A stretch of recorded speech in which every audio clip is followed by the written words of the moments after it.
2023 శాసనసభ ఎన్నికల్లో భాగంగా కాంగ్రెస్ పార్టీ వరంగల్ డిక్లరేషన్లో ఇచ్చినటువంటి హామీ మేరకు ప్రతి రైతుకు 2 లక్షల రుణమాఫీ మంజూరు అయినందువల్ల ఈరోజు మోకన్పల్లి గ్రామం తరపున గ్రామ కాంగ్రెస్ పార్టీ తరపున శ్రీ ముఖ్యమంత్రి రేవంత్ రెడ్డి గారికి, బోధన శాసనసభ్యులు సుదర్శన్ రెడ్డి గారికి ధన్యవాదాలు, కృతజ్ఞతలు తెలుపుతూ ఈ పండుగ చేసుకోవడం జరుగుతుంది.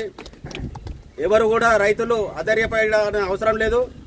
2007లో రాజశేఖర రెడ్డి గారు ఏ విధంగా అయితే ముఖ్యమంత్రి ఉన్నప్పుడు, మన్మోహన్ సింగ్ ప్రధానమంత్రి ఉన్నప్పుడు ఏకకాలంలో రుణమాఫీ చేశారో అటువంటి నాయకుడు మళ్ళీ మనకి ఇప్పుడు వచ్చాడు. ఈ 10 సంవత్సరాల వరకు కూడా మనం కాంగ్రెస్ పార్టీ అధికారంలో ఉంటుంది కాబట్టి ఏ రైతులు కూడా అధైర్యపడాల్సిన అవసరం లేదు.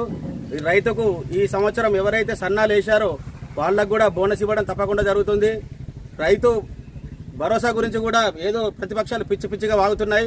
అవి కూడా మీరు లెక్క పెట్టుకోకుండా కాంగ్రెస్ పార్టీ నాయకులు చెప్పింది వినండి, చెప్పినట్టు నడుచుకోండి. ఆ రైతు భరోసా కూడా త్వరలోనే ఆ పండగ కార్యక్రమం కూడా చేసుకోవడం జరుగుతుంది. ఇదే గ్రామంలో ఇదే చౌరస్తాలో చేసుకుంటాం.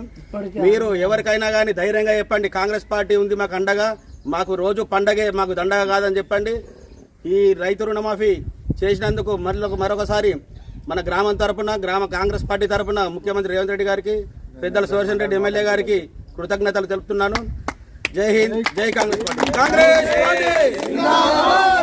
పార్టీ రేవంత్ రెడ్డి గారి నాయకత్వం, రేవంత్ రెడ్డి గారి నాయకత్వం, సుదర్శన్ రెడ్డి గారి నాయకత్వం, సుదర్శన్ రెడ్డి గారి నాయకత్వం. జై హింద్, జై జై.